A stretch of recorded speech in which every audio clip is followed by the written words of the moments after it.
keeps shining, and I choose to feel the whole world crying for the strength that we can rise above. I choose love. I choose love.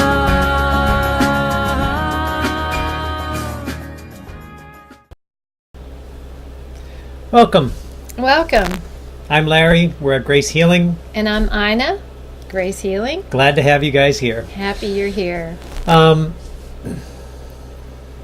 previous videos, I started into a pretty deep teaching, and I do want to engage first, as we've always made the promise, to engage first in God's presence and to pray over you for protection and to establish that it is God's presence that guides you, not necessarily the words that we provide. Yes. We trust that we are merely pointers directing you back towards God's presence that resides within you, and we want to extend to you in love in every way that we can. And one of the most important and profound ways we can love you is to surrender ourselves to allow God's presence to govern the nature of this instruction. Okay? So as we breathe, we open our hearts into God's presence, and we trust that it is life-giving breath, that it is God's Spirit that stirs life within us.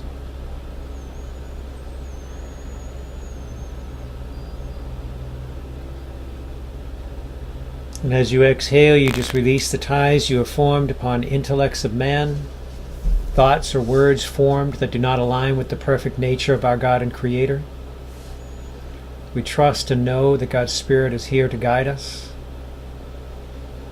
And you're breathing deep.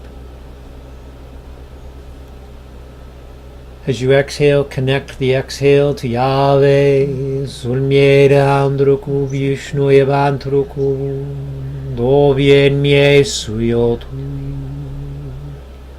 Breathing deep.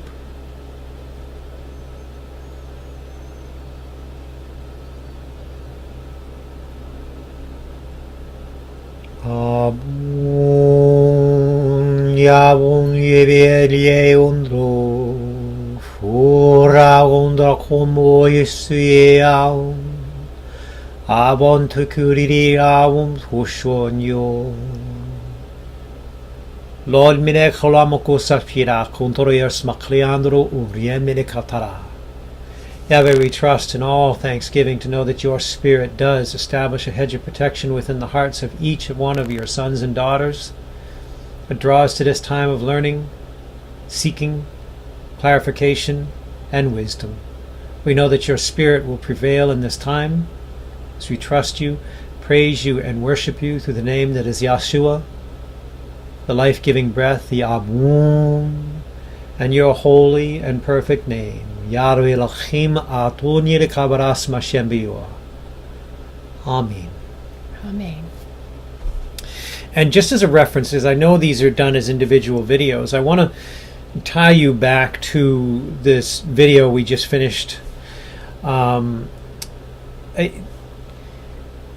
was talking to you about the spiritual influence, the spirit influence of situations, whether it be the spirit of depression, the spirit of sadness, the spirit of aggression, the spirit of hostility, the spirit of confusion, I ask you to seek God's presence within this as you encounter situations.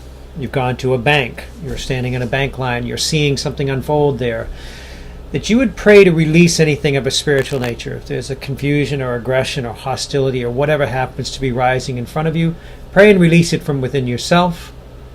Pray and release it from within the institution that you're witnessing or the individual that's participating in it. Just pray, release, and trust in God, and you will see a measure of change happen right in front of you. You can seek and test God's presence in this way. As they say within the form of Scripture, I think it's test the spirits. Yes, absolutely. Yeah, so you test the nature of what's unfolding in front of you. So I want to help people to reach to the real sense of what this is. This isn't just some esoteric, bizarre, weird teaching that we're offering. There's something that I've seen measurable results with in the tunes of serving thousands of people. And there's some very specific ones that stand out in my mind. And one of the ones that stands out most in my mind is an individual that I know does not mind me sharing his name, and his name is Andy. And what happened was, and I'm going to give you the Reader's Digest version. It's not going to be the full extended version. I will tell you that he had been through much difficulty in his life. He had been through much trauma. Type of traumas that were deeply emotive when you heard what he went through, the different sufferings that he experienced at the hand of somebody that abused him in his youth. The individual used to punish him quite often because he desired to help other people. He had a tendency to hide food and then bring it to neighbors down the street that he knew were going hungry. And as a child, that instigated the abuser to spend the time in front of him and drive nails through a 2x4 until the nails protruded just enough that they would cause pain. Then he would beat Andy with this 2x4. My goodness. And to hear these things of what Andy went through was pretty challenging. But you would watch Andy and he would process through this and what he was carrying in his life. He was carrying deep suffrage, deep pain, deep rejection, all these different things that he experienced. In his life, he also encountered a time in his married life where they had a twin birthing of 2 children, and it was a twin boy and a daughter. They were twins and beautiful little babies, and what happened was there was a time where one of the children passed away due to crib death. And the state took it upon themselves to prove them to be murderers. Wow. Even though all 5 of their doctors had evaluated the process, called it crib death. But for some reason, the institutional abuse, deception, lying, manipulation, deceptions, all the things that were unfolding to make them an example for that organization. They wanted to crucify this husband and wife for killing a child which their own medical system said died of crib death, the ceasing of the breath. So what happened was their children were taken away. And Andy went through much, but God blessed me in a very unusual way to encounter him. I was building a church, finishing off the sanctuary, and I was asked to pray over this woman that just came out of the blue. Didn't know who she was, never met her before in my life, but she came into the room with the pastor of that church, and the pastor was sitting with her.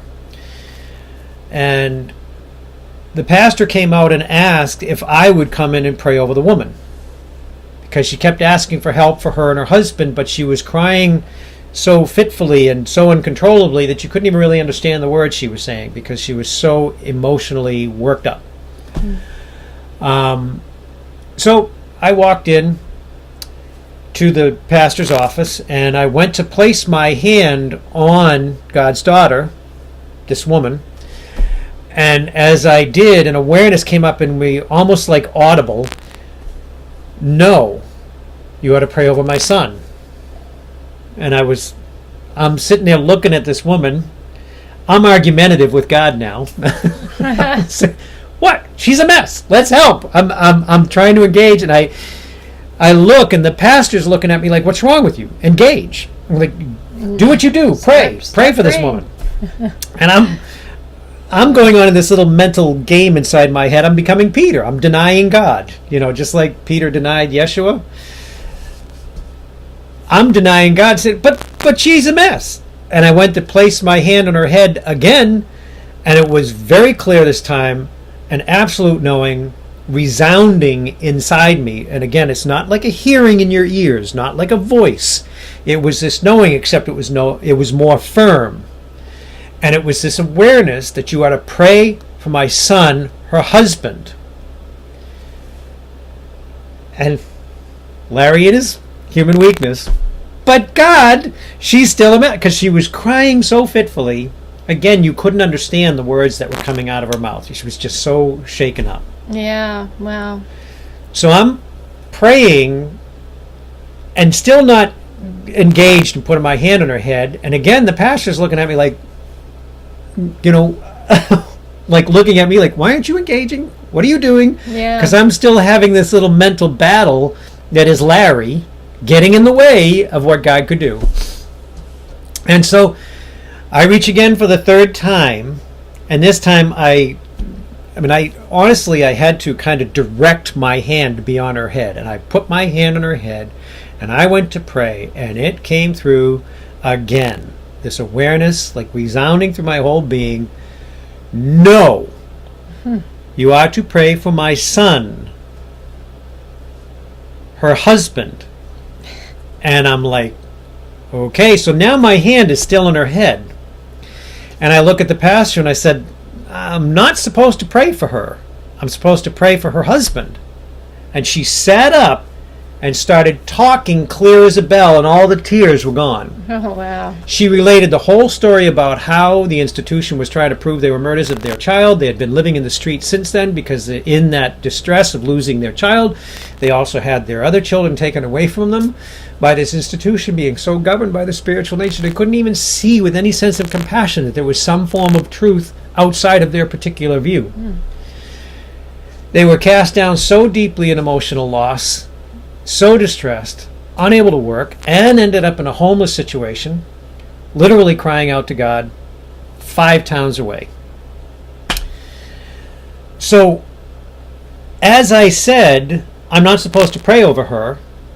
That was when she sat up clear, bolt, outright, and started talking and relating the whole story out. Huh. So the pastor is sitting there like, what just happened? Because she and I, as observers, are watching this, and all the tears are gone. All you could see was the rivulets, because they had been living in the street. Just the rivulets of dirt on her face, and her hair was still all mussed up, but she was clear in speaking, relating the whole story.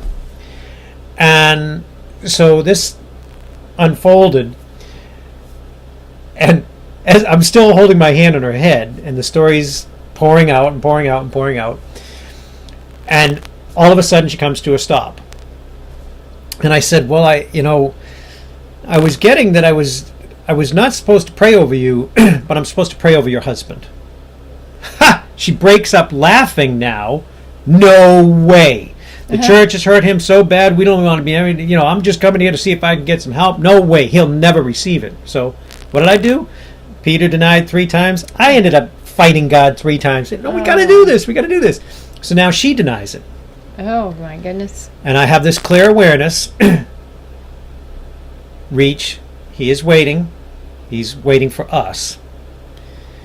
So I said, no, did you notice when you stopped crying? Well, what do you mean? She didn't even realize that she went from the emotive state of yelling, crying, pouring it out, to a clear state, and then she recognized, well, yeah, then I was able to tell you what was going on. I said, yeah.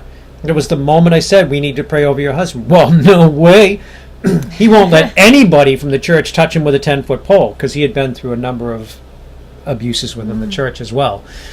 So, spiritual abuse. So if you can remember that, the spiritual abuse was manifesting in many forms within his life. So, this whole thing is unfolding. This is now the second denial.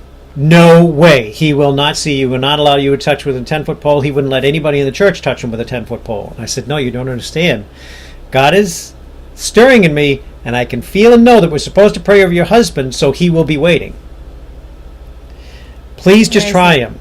So she gets up, walks around the pastor's desk, picks up the phone, says it again, number 3. No way. He's not going to let you do it. I said, that's okay. But he'll say, send him over, I'm waiting. Those were the actual words that came out of my mouth at that moment. So, all right, she picks up the phone, dials the number of the motel right next door to this church I'm working in. Wow, that's so God, Which is right there. Where the town put them to house them, since they entered town indigent and unable. The town put them in this hotel, which happened to be right next door to the church that I was working in, building the altar and the altar stage and all the cabinets and stuff. Totally So God. God's awesome. Anyway, Amazing. please remember that God is awesome and happens every single moment. Yes, We it shut does. ourselves down. We're not participatory in that. if we open our heart to the presence of God, all of a sudden we start to realize it's happening all the time. God's presence, love, grace, healing, all things are unfolding every day. Yes, they are. And even as our love for you expands and grows, it's an understanding that it is God within you that draws us to you Absolutely. to express this love. Yes. So again, she gets on the phone. Now remember, she's denied it 3 times to this point. I denied it 3 times to this point and just kept arguing the whole idea of this prayer. So she gets through in the motel. They send it to the room. He answers the phone. She says, well, I got these people. And before she could even say what was going on the speakerphone, he comes back and says, send him over. I've been waiting. So now wait a minute. The comical side of this is she starts arguing with him. Oh, with the Starts husband. denial number 1. No, wait a minute. You don't understand. These are people at the church. And so he says, no, send him over. I've been waiting. She does this 3 times and finally gives up. Because again, not to judge anybody, but she had no intention of getting anything from the church but money. So they could fix their situation because they had been so hurt. She was kind of jaded towards the whole support mechanism in the church and all the different things, and they had been hurt so many times by the church, and it's hurt so many people by judging them about the fact of losing their child, even though the 5 doctors said it was definitively crib death. Wow. So all this experience, all this unfolding, and so we hear, send them over, I've been waiting. Wow. This is our God.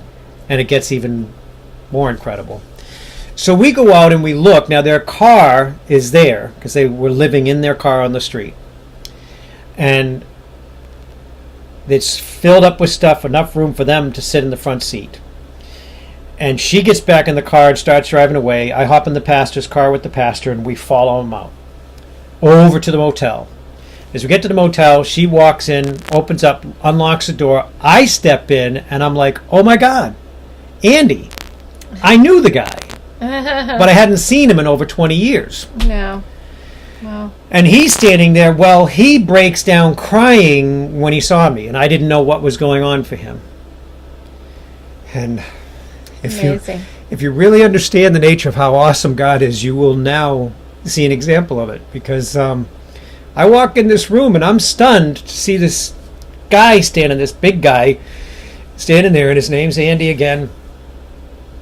And I'm not realizing what he's processing. But I'm standing there, and I'm like, we were led to come over and pray over you. Is it okay? Yes, yes. And he sits down on the bed in the motel. And I walk over, and I begin to pray over him, and all of a sudden he's just freed, he's released, he's tears of joy coming down his face, and he's looking up at me. And he says, do you remember me? And I said, yeah. I said, I remember you from 20 years ago. He says, yeah, but he says, you don't know why you're here. And I said, what do you mean? He was laying in the gutter 5 towns away in Brunswick, Maine, crying out to God because of all that they've been going through and saying, God, you send me the one man I told you I could trust upon this planet. So, excuse me. Backing up to 20 years before that, I had met Andy at a party. And when I met Andy at the party, he was introduced to me, and I looked straight at him. And for some reason, this wasn't Larry, I looked at him and I placed my hand straight on his chest, and I said, there's a man that can be loved and trusted. Wow. And then I turned away and joined the social aspects of the party. In his heart right there, he told me later, he said, wow, that's probably the only man I could trust upon this earth. I don't know why, but that's what he said. So now 20 years later, he's laying in the gutter in Brunswick, Maine. God, you send me the one man I told you I could trust if you are really there. Wow. So again, God takes this man from Brunswick, Maine, and moves him through the instruments of support in man, all the local community support organizations, and they moved him to a community group support congregational church in Boothbay Harbor, and they were the ones who housed him in the motel right next door to where I was working. Amazing God. And the whole organization came in. Everything happened. The prayer happened. There were tremendous healings. Beautiful things transpired. That's the foundation of what happened with the miraculous nature of Andy and how this ties to things of a spiritual nature. Nice. Andy was totally loosed and freed from the dependency on the medications they were forcing him to take. He was functioning with clarity, wisdom, just walking a life of abundance Amazing. for amazing. months on end. However, he wanted to get access to his son again, still held within the system. Since they were forced into the medical system and felt to be dealing with depression, well, of course they were. They were being told they were murderers. They were being told that they would never have their children back because they were murderers, even though the doctors said they were not. So they clinically diagnosed them as depressed, as he was carrying other things like voices and what they call schizoaffective. They were saying all kinds of things because he was processing the deep grief, loss, and all experiences that he was going through in losing his children Sure. and his family being ripped asunder. So they wanted to medicate it. In the prayer that I just described to you, he was freed from all the dependency upon those things. However, now he wants to get back into the system to see his son. Well, the only way you can do that is if you get back on your medication. Yeah, of course. This is after 8 months of him being totally clear, totally focused, re-engaging in his ability to work, build things, do stuff, function, establishing these glorious gardens. He was one of these people that anything he touched just grew bigger, in a garden. This is gifting, my gosh. I mean, just amazing what this guy could do, and the fishing work he did, and the collection of worms and mussels and clams and all that stuff. He was just an earthen, working, hardened, Sure. really amazing guy. However, if you wanted to see his son, you better start taking the medications. 7 different medications, from like clonazepam, lithium, all kinds of opiates for a back issue that he ended up with because he got hurt one time when he was out in the street. And so he had 7 different medications. In that time, because they also had medications for anxiety, they had other kind of medications. Oh, It was sure. just, they were loading him up. He was basically a pill bottle walking around the street. So again, 8 months free of it. All of a sudden, if he wants to see his son, you better start taking your meds again. So I have to take him down to the local state purveyor of medication. They counsel him. He walks through the door. Wait a minute, he's not all bloated and puffy. They think he's dying. He's gosh. crashing because he looks healthy. He was a very attractive man in the man form and had just really healthy look to him. They were used to seeing that. They were used to seeing him puffed and medicated. Now they see him walk through the door. He wasn't medicated. It was obvious. They start freaking out, telling him, you're going to crash. If you don't get on your meds, you're going to crash. And they brought their institutional fears into him. Yeah. From that Friday, he was given a 15-day prescript, and then he was given a prescription to go get at the local pharmacy to start taking, which was a 30-day prescription. Gosh. So we get in the vehicle, and I'm trying to condense this down as much as possible. We race off to Boothbay. All the time he's in distress, thinking he needs to get these meds. Never needed them till this moment. Until the Yeah. institutional fears entered him. Speaking All of a it sudden, into him. I have to have the meds. He didn't think that before the meeting. Yeah. And he was that's clear with 8 months of clear focus, functioning, generating an income, excited about life. Now he's a basket case. And I swear to you, total, complete basket case. This is Friday. So now I get him to the pharmacy, we get the medications, then I drop him off at his apartment. 2 days go by. Now it's Sunday. I don't realize this is happening, but one Sunday morning, he goes into an anxiety attack, not knowing if he took his meds. Oh, goodness. In anxiety, takes his meds, sits down in the living room, not sure if he took his meds, goes back and takes his meds, and starts a gosh. cycle over the course of the next 2 to 3 hours, going back and forth from the living room, can't remember if he took his meds or not. Oh, Just gosh. think about He's this. taking This all guy that was taking medication. 7 meds per day Oh, at the peak. Now he's been 7 8 months without him, and then the institution is so blind that they make him start right back where he was 8 months ago, taking all of them. So of course his body's in a toxic state. His mind is not clear. He's in a state of anxiety, thinking he's never going to see his son again. Spirit of anxiety, spirit of fear. Yeah, that's right. He ends up taking 45 days worth of meds.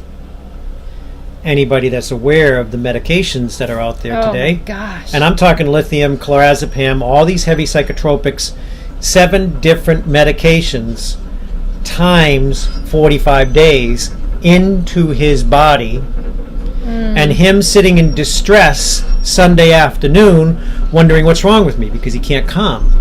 He can't get himself to calm down. Yeah, well, no So he wonder. goes downstairs to a buddy's house, telling his buddy he's got something wrong. I don't know what's wrong with me, because he's not clear. Yeah. He's loaded up. He's filled with toxins.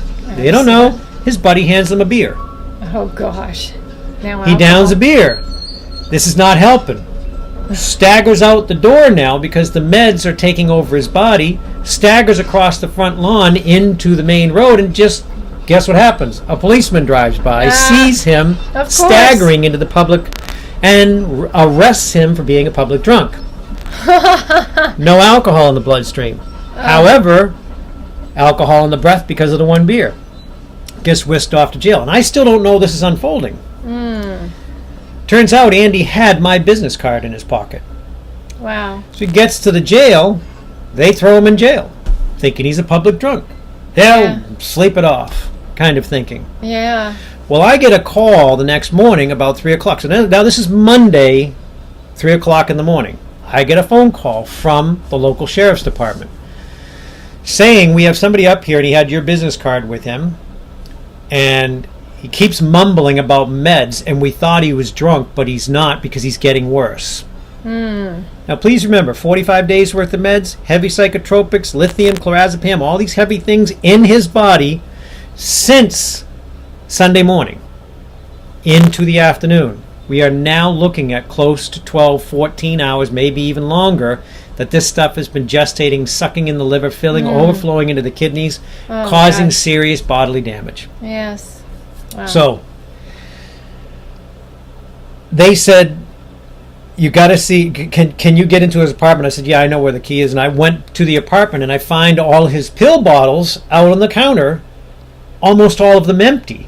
A couple pills on the counter and a couple of them with 2 or 3 at the bottom of the pills. And I'm like, oh my God, these are the pills he just got 2 days ago, 3 days ago, Friday. And I'm like, oh my God.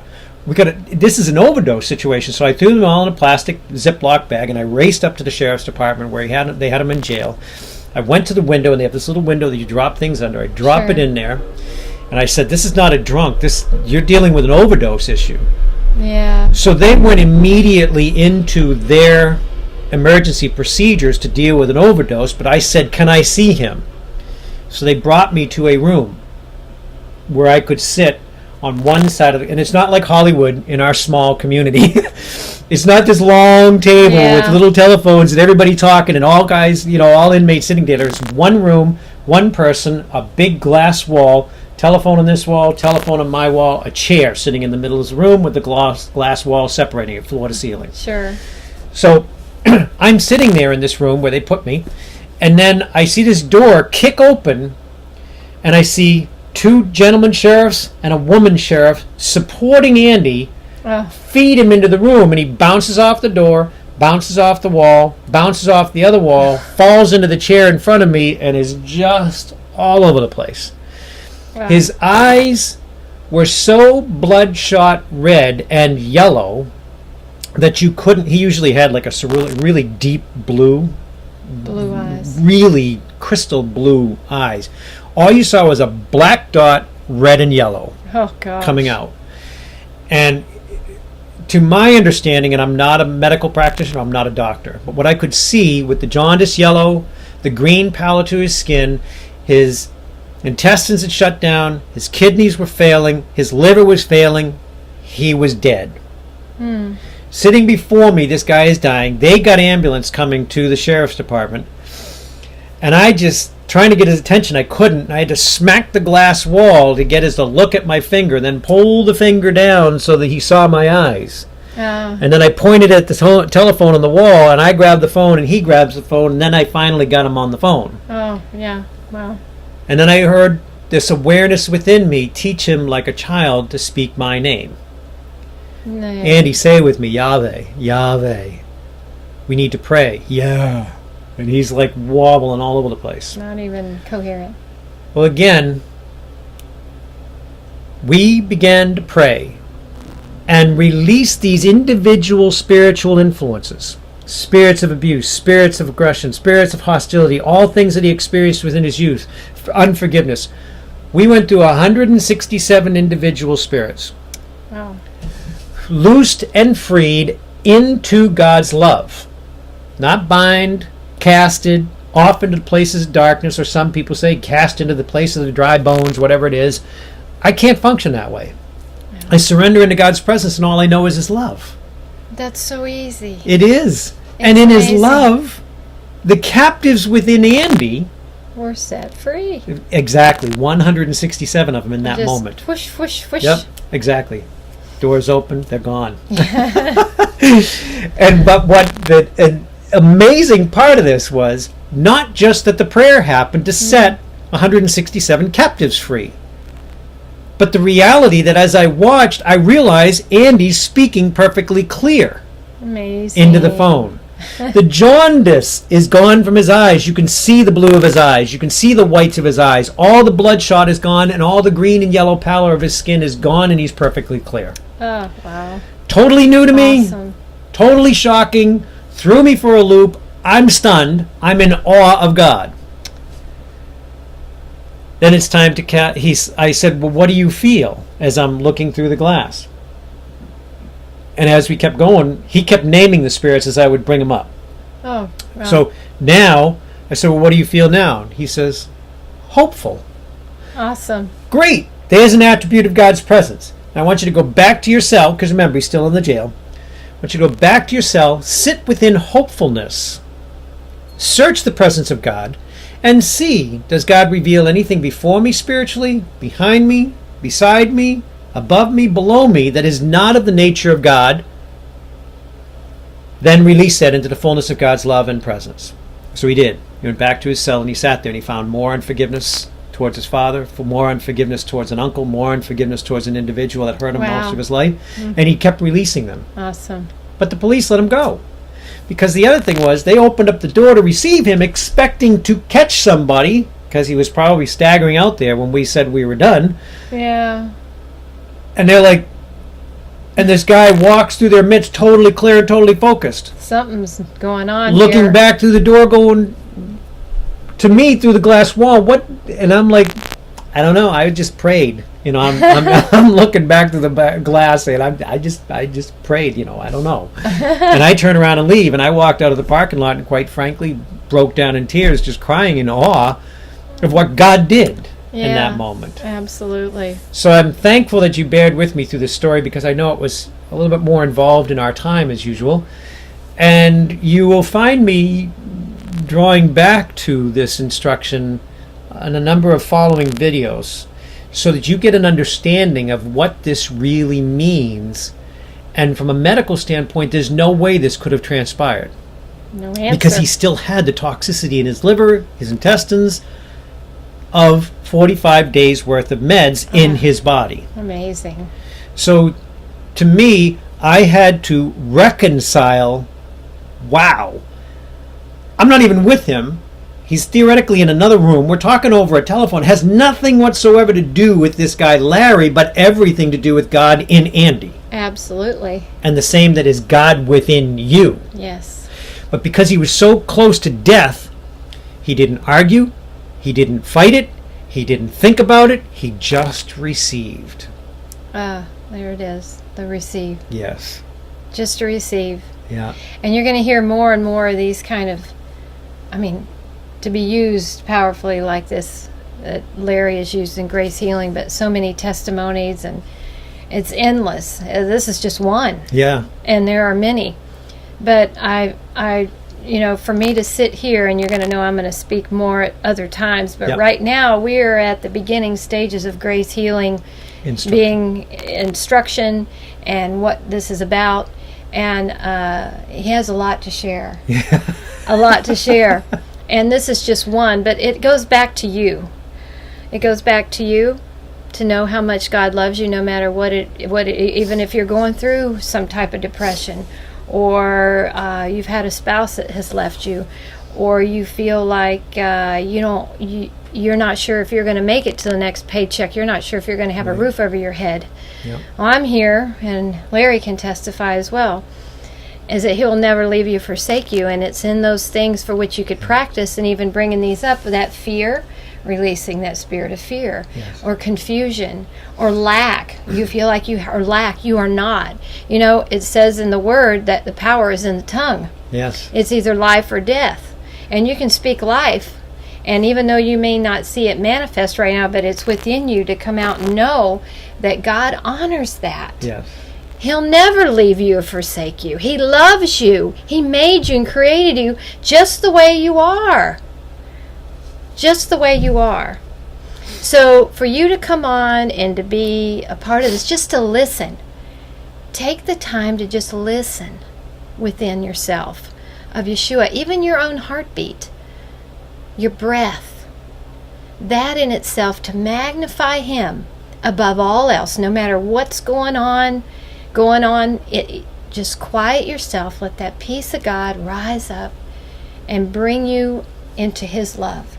Yes. An awareness of it, and you'll begin to see these things fall off, and you'll also start to have not only witness but testify, share others of what God is doing in your life. As you release these spiritual holds, like in the case of Andy, Yes. you will find that your body comes back into alignment with what? God. God present, there can be no suffering within you. Yes. So in his case, medically defined as physical overdose, overtoxicity of the system, shutting down liver, shutting down kidneys, shutting down intestines, pray changed all spiritual influences that were governing and revealing this. He walks out of the cell clearly.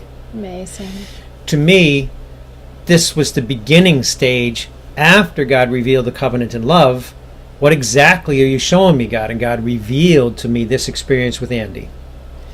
I have absolute trust in our God. I have absolute trust in Yeshua within, and I have absolute trust that God's breath resides within you. The same wisdom, the same clarity, the same healing that I've seen on a miraculous level is available in you, Yes. for you and every person you encounter, that we would begin to do greater things than Yeshua did as the Spirit of God dwells within us. Yes. So please like and subscribe. And again, I'm not sure of all the technical details of how this happened, but your daughter Elizabeth will Yes. help us establishing the ways that you can comment and communicate and share back into this community and become a part of this forum. And we are so grateful that you join us, and thank you for your patience and understanding through the depths and extent of this story, this time, this testimony of a living person that saw the presence of God's love in their deepest, darkest moments. Reach if you need to. Yes. We love you. Blessings Until on next you time. all. Yes. Yes. We'll be back in touch. Bye-bye.